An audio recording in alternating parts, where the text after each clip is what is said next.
da Judéia para a Galiléia. O testemunho de João Batista acerca de Jesus. Durante o período de isolamento de Nosso Senhor no deserto, João Batista prosseguiu em seu ministério, clamando arrependimento a todos os que se detinham para ouvir, administrando o batismo aos que se apresentavam devidamente preparados e o solicitavam com pureza de intenção. O povo em geral mostrava-se grandemente preocupado com a identidade de João, e, à medida que começavam a perceber a importância real da voz, sua apreensão transforma-se em medo. A pergunta sempre presente era: quem é este novo profeta? Então os judeus, por cuja expressão podemos compreender os príncipes do povo, enviaram uma delegação de sacerdotes e levitas do grupo farisaico, para interrogá-lo pessoalmente. Ele respondeu sem evasivas: eu não sou o Cristo, e com igual decisão, negou que fosse Elias ou, mais precisamente, Elias, o profeta, que, afirmavam os rabis, interpretando erroneamente a predição de Malaquias, deveria retornar à terra como precursor imediato do Messias. Ademais, declarou não ser ele aquele profeta, referindo-se ao profeta cuja vinda Moisés havia predito, que não estava universalmente identificado na mentalidade judaica com o Messias esperado. Disseram-lhe, pois, quem és? Para que demos resposta àqueles que nos enviaram, que dizes de ti mesmo? Disse, eu sou a voz do que clama no deserto, endireitai o caminho do Senhor, como disse o profeta Isaías. Os enviados farisaicos então, o interpelaram quanto à sua autoridade para batizar. Em resposta, ele afirmou que a validade de seus batismos seria testada por um que já estava entre eles, embora eles não o conhecessem, e asseverou, este é aquele que vem após mim, que é antes de mim, do qual eu não sou digno de desatar a correia da alparca. O testemunho de João, de que Jesus era o Redentor do mundo, foi declarado tão intrepidamente quanto fora sua mensagem da vinda iminente do Senhor.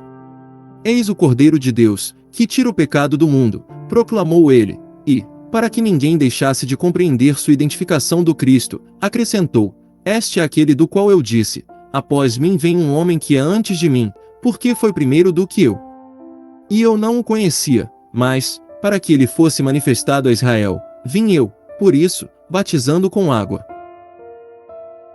Que a confirmação da presença ministradora do Espírito Santo, através da aparição material como uma pomba, fora convincente para João, está demonstrado pelo seu posterior testemunho, e João testificou, dizendo, eu vi o Espírito descer do céu como pomba, e repousar sobre ele. E eu não o conhecia, mas o que me mandou a batizar com água, esse me disse, sobre aquele que vires descer o Espírito, e sobre ele repousar, esse é o que batiza com o Espírito Santo. E eu vi, e tenho testificado que este é o Filho de Deus. No dia subsequente ao deste pronunciamento, João repetiu seu testemunho a 2 de seus discípulos ou seguidores, ao ver Jesus passar, dizendo novamente, eis o Cordeiro de Deus. Os primeiros discípulos de Jesus. 2 dos seguidores de João Batista, especificamente denominados discípulos, estavam com ele, quando, pela segunda vez, designou expressamente a Jesus como o Cordeiro de Deus. Eram eles André e João. Este último veio a ser conhecido, anos mais tarde, como o autor do 4º Evangelho. O primeiro é mencionado pelo nome, enquanto o narrador suprime seu próprio nome como o do segundo discípulo. André e João ficaram tão impressionados com o testemunho de João Batista, que imediatamente seguiram a Jesus, e este, voltando-se para eles, perguntou, que buscais? Talvez algo embaraçados pela pergunta ou com um desejo real de saber onde encontrá-lo mais tarde, eles responderam com outra pergunta, Rabi, onde moras?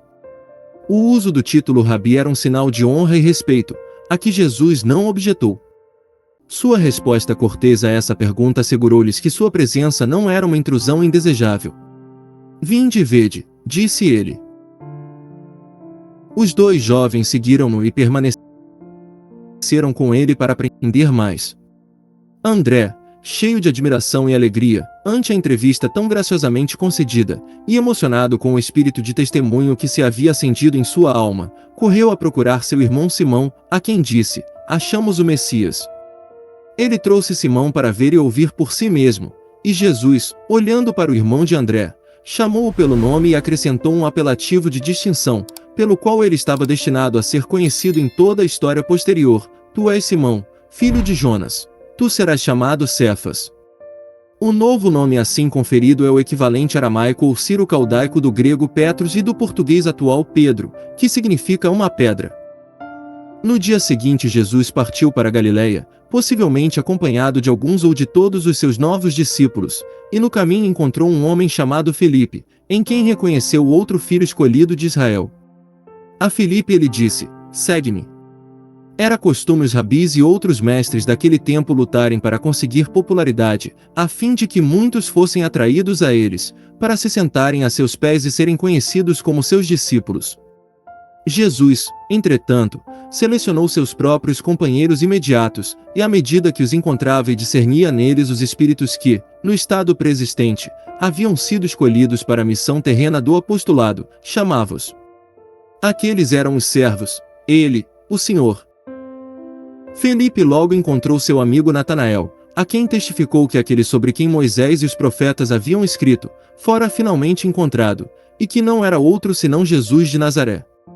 Natanael, como sua história posterior o demonstra, era um homem justo, fervoroso em sua esperança e expectação do Messias, ainda que aparentemente imbuído da crença comum do judaísmo, de que o Cristo deveria vir em realeza, como seria próprio ao filho de Davi. A menção do filho de um humilde carpinteiro, vindo de Nazaré, despertou assombro, se não incredulidade na mente sincera de Natanael, e ele exclamou: "Pode vir alguma coisa boa de Nazaré?" Felipe respondeu com uma repetição das palavras de Cristo a André e João: "Vem e vê." Natanael abandonou seu assento sob a figueira, onde Felipe o havia encontrado, e foi ver por si mesmo. Ao aproximar-se, Jesus disse: "Eis aqui um verdadeiro israelita, em quem não há dolo." Natanael viu que Jesus podia ler sua mente e inquiriu surpreso: "Donde me conheces tu?" Em resposta, Jesus demonstrou poderes ainda maiores de entendimento e percepção, sob condições que tornavam o fato comum improvável, se não impossível. "Antes que Felipe te chamasse, te vi eu estando tu debaixo da figueira." Natanael replicou com convicção: "Rabi, tu és o Filho de Deus, tu és o Rei de Israel." Embora sincero fosse seu testemunho, ele ainda se apoiava essencialmente em seu reconhecimento do que tomara por um poder sobrenatural em Jesus. Nosso Senhor assegurou-lhe que haveria de ver coisas maiores ainda, e disse-lhe: na verdade vos digo que daqui em diante vereis o céu aberto, e os anjos de Deus subirem e descerem sobre o Filho do Homem." O Filho do Homem. Na promessa e predição feita por Cristo a Natanael, encontramos o significativo título, o Filho do Homem, mencionado pela primeira vez, cronologicamente falando, no Novo Testamento. Ele reaparece, no entanto, cerca de 40 vezes, excluindo-se repetições em relatos paralelos, nos diversos evangelhos. Em cada uma dessas passagens, é empregado pelo Salvador distintamente para designar a si próprio. Em 3 outras circunstâncias, o título aparece no Novo Testamento, fora dos Evangelhos, e em cada um dos casos, aplica-se ao Cristo com referência específica a seus elevados atributos de Senhor e Deus. No Velho Testamento, a frase "Filho do Homem" aparece em uso comum, denotando qualquer filho humano, e aparece mais de 90 vezes como apelativo pelo qual Jeová se dirige a Ezequiel, conquanto nunca aplicado pelo profeta a si mesmo. O contexto das passagens, nas quais Ezequiel é denominado Filho do Homem, indica o divino intento de realçar a condição humana do profeta, em contraste com a divindade de Jeová. O título é empregado no registro da visão de Daniel, na qual se revelou a consumação, ainda futura, quando Adão, o ancião de dias, se sentará para julgar sua posteridade. Nessa grande ocasião, o Filho do Homem deverá aparecer e receber um domínio que será eterno, transcendentalmente superior ao do ancião de dias, abrangendo todo o povo e nação, os quais servirão todos ao Senhor, Jesus Cristo, o Filho do Homem. Aplicando a designação a si mesmo, o Senhor invariavelmente usa o artigo definido. O Filho do Homem foi e é, específica e exclusivamente, Jesus Cristo. Conquanto seja objeto de solene certeza ter sido ele o único ser humano desde Adão a não nascer de um homem mortal, Jesus empregava o título de forma a demonstrar conclusivamente que o mesmo era característica e exclusivamente seu. E é evidente que a expressão contém um significado, além daquele transmitido pelas palavras em seu uso comum. A eminente designação tem sido interpretada por muitos como indicativa do humilde estado de Nosso Senhor como mortal, contendo a implicação de que ele simboliza a humanidade, possuindo uma relação particular e única com toda a família humana. Existe, entretanto, um significado mais profundo ligado ao emprego do título "O Filho do Homem" pelo Senhor, e reside no fato de que ele sabia ser seu Pai, o único homem supremamente exaltado, de quem Jesus era filho tanto em espírito como em corpo, o primogênito de todos os filhos espirituais do Pai, o unigênito na carne, e portanto, num sentido aplicado apenas a si próprio, ele era e é o Filho do Homem de Santidade, Elohim, o Pai Eterno. Em seus títulos característicos de filiação, Jesus expressou sua descendência física e espiritual e sua submissão filial àquele Pai exaltado. Conforme foi revelado a Enoque, o vidente, homem de santidade, é um dos nomes pelos quais Deus, o Pai Eterno, é conhecido, e o nome do seu unigênito é Filho do Homem, sim, Jesus Cristo. Inteiramo-nos, além disso, de que o Pai de Jesus Cristo assim se proclamou a Enoque: Eis que eu sou Deus, homem de santidade é o meu nome, homem de conselho é o meu nome, e infinito e eterno é o meu nome também. O Filho do Homem é em grande extensão sinônimo de o Filho de Deus, como título indicativo de divindade, glória e exaltação, pois o homem de santidade, de quem Jesus Cristo reverentemente reconhece ser filho, é Deus, o Pai Eterno. O milagre de Caná na Galileia. Logo após a chegada de Jesus à Galileia, vamos encontrá-lo com seu pequeno grupo de discípulos numa festa de casamento em Caná, cidade vizinha de Nazaré.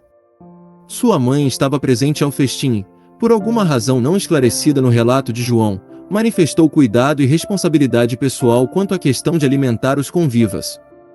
Evidentemente, sua posição era diversa da de alguém que ali estivesse por simples convite.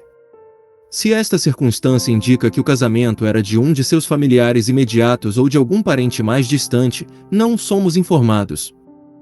Era costume oferecerem nos esponsais abastança de vinho, produto puro e fraco dos vinhedos locais, que era a bebida de mesa comum na época. Nessa ocasião, o suprimento de vinho esgotou-se e Maria relatou o fato a Jesus. Disse ele: Mulher, que tenho eu contigo? Ainda não é chegada a minha hora. O termo mulher, quando dirigido por um filho à sua mãe, pode soar a nossos ouvidos um pouco áspero, se não desrespeitoso, mas seu emprego era, na realidade, uma expressão de significado oposto. Para todo filho, a mãe deve ser preeminentemente a mulher das mulheres, é ela a única mulher no mundo, a quem o filho deve sua existência terrena, e, conquanto o título mãe se aplique a toda mulher que tenha conquistado as honras da maternidade, para nenhum filho existe mais que uma mulher, a quem por direito natural ele possa dirigir-se com aquele título de reconhecimento respeitoso. Quando, nas últimas cenas tenebrosas de sua experiência terrena, Cristo pendia da cruz em agonia mortal, olhou para sua mãe, Maria, que chorava, e recomendou-a aos cuidados do amado apóstolo João, com as palavras: Mulher, eis aí o teu filho. Poder-se-ia supor que nesse momento supremo, o cuidado de Nosso Senhor pela mãe, de quem estava para separar-se pela morte, estivesse associado a outro sentimento que não o de honra, carinho e amor? Contudo, suas palavras a Maria nos esponsais poderiam ter encerrado uma suave advertência a respeito de sua posição como mãe de um ser superior a ela própria, da mesma forma que, em ocasião anterior, quando ela o encontrara no templo, Jesus lhe havia indicado o fato de que sua jurisdição sobre ele não era suprema. A forma pela qual Maria lhe relatou a insuficiência de vinho, indicava, provavelmente, uma insinuação para que ele fizesse uso de seu poder sobre-humano, suprindo, assim, o necessário. Não era função de Maria dirigir ou mesmo sugerir o exercício do poder que lhe era inerente como filho de Deus, este não havia sido herdado dela. Que tenho eu contigo? Inquiriu ele, e acrescentou: Ainda não é chegada a minha hora. Não encontramos aqui qualquer negação da capacidade de fazer aquilo que ela, evidentemente, desejava dele, mas a implicação clara de que ele agiria apenas quando a hora fosse propícia ao objetivo, e que ele, não ela, deveria decidir quando aquela hora era chegada. Maria compreendeu sua intenção, pelo menos em parte, e contentou-se em instruir os empregados para que fizessem tudo o que ele ordenasse. Aqui se evidencia, novamente, sua posição de responsabilidade e autoridade doméstica na reunião social. A hora da intervenção logo chegou. Havia no local 6 talhas. Jesus instruiu os servos a enchê-las de água. Então, sem comando ou fórmula de invocação audível, segundo consta, ele fez processar-se uma transmutação dentro das bilhas, e quando os servos se serviram delas, foi vinho e não água o que retiraram. Numa reunião social judaica, como eram estes esponsais, alguém, em geral um parente dos anfitriões ou outra pessoa digna da honra, era feito dirigente do festim ou, como dizemos hoje, presidente ou mestre de cerimônias. O novo vinho foi primeiramente servido a esse dirigente, e ele, chamando o noivo, que era o verdadeiro anfitrião, perguntou-lhe por que havia reservado seu melhor vinho para o fim, quando o costume era servir o melhor no princípio e só depois o inferior. O resultado imediato desta ocorrência, o primeiro dos milagres de Nosso Senhor a receber menção, foi assim sucintamente registrado pelo inspirado evangelista. Jesus principiou assim os seus sinais em Caná da Galileia, e manifestou a sua glória, e os seus discípulos creram nele. As circunstâncias que cercaram o ato miraculoso são educativas. A presença de Jesus no casamento e sua contribuição ao bom andamento da festa colocam o selo de sua aprovação sobre as relações matrimoniais e a conveniência do entretenimento social. Ele não era um recluso nem um asceta, movia-se entre os homens, comendo e bebendo como um ser normal. Por ocasião da festa, reconheceu as demandas da hospitalidade liberal da época, e com elas concordou, provendo o que faltava. Ele, que poucos dias antes se havia revoltado com a sugestão do tentador, de que provesse pão para seu próprio corpo enfraquecido, empregava agora o poder para fornecer um luxo a outros. Um dos efeitos do milagre foi confirmar a confiança daqueles, cuja crença nele, como Messias, era ainda nova e não experimentada. Seus discípulos creram nele, certamente, haviam crido até certo ponto anteriormente ou não o teriam seguido, mas essa crença estava agora fortalecida e se aproximava, se é que não alcançava, a condição de fé permanente em seu Senhor. É notável a relativa reserva de que se cercou a manifestação. O efeito moral e espiritual estendeu-se apenas a alguns. A inauguração do ministério do Senhor não devia ser marcada por exibição pública. Milagres em geral. O ato de transmutação, pelo qual a água se transformou em vinho, foi manifestamente um milagre, um fenômeno não suscetível de explicação e, menos ainda, de demonstração, através daquilo que consideramos a operação comum da lei natural.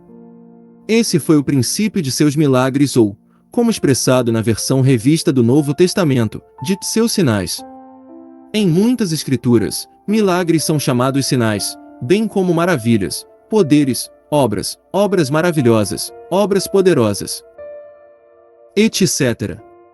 O efeito espiritual dos milagres ficaria inatingido, se as testemunhas não fossem levadas a admirarem-se, maravilharem-se, ponderarem e inquirirem inferiormente. Mera surpresa ou deslumbramento podem ser produzidos por artifícios e passes de mágica.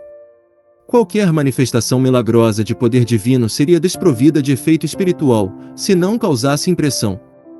Ademais, todo milagre é um sinal do poder de Deus, e sinais foram reclamados de profetas que afirmavam falar por autoridade divina, conquanto não se manifestassem em todos os casos. Nenhum milagre foi atribuído a João Batista, apesar de ter sido declarado por Cristo como mais do que um profeta. E as crônicas de alguns dos antigos profetas são destituídas de qualquer menção de milagres. Por outro lado, Moisés, quando comissionado para libertar Israel do Egito, foi cientificado de que os egípcios buscariam o testemunho de milagres, sendo dotado de abundantes poderes para realizá-los. Os milagres não podem existir em contravenção à lei natural, mas são operados através da aplicação de leis não reconhecidas universal ou comumente.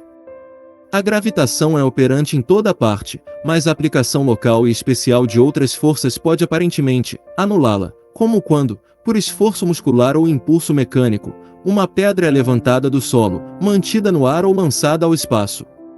Em cada estágio do processo, no entanto, a gravidade está plenamente ativa, embora o seu efeito seja modificado pelo de outra energia, localmente superior. O conceito humano do miraculoso se desvanece à medida que a compreensão do processo operativo se amplia. Realizações possibilitadas pela moderna invenção do telégrafo e do telefone, com ou sem fio, a transmutação da energia mecânica em eletricidade, com suas múltiplas aplicações atuais e possibilidades futuras, o desenvolvimento do motor a gasolina. As presentes realizações da navegação aérea não são mais milagres na concepção humana, porque são todos, até certo ponto, compreendidos, controlados pela ação do homem, sendo, além do mais, operados de maneira contínua e não prodigiosa. Nós, arbitrariamente, classificamos de milagres apenas os fenômenos invulgares, especiais, transitórios, e operados por uma força além do controle humano. Em um sentido mais geral, toda a natureza é um milagre. O homem aprendeu que, plantando a semente da uva em solo propício e cultivando-a devidamente, pode contribuir para o crescimento do que virá a ser uma vinha madura e frutífera, mas não haverá milagres nos próprios processos inescrutáveis daquele desenvolvimento. A menos de milagroso no que chamamos de curso natural do desenvolvimento de uma planta, o crescimento de raiz, caule, folhas e frutos, com a elaboração final do rico néctar da vinha, do que naquilo que parece sobrenatural na transmutação da água em vinho, em Caná. No estudo dos milagres operados por Cristo, devemos necessariamente reconhecer a operação de um poder que transcende nossa atual percepção humana. Nesse campo, a ciência ainda não avançou o suficiente para analisar e esclarecer.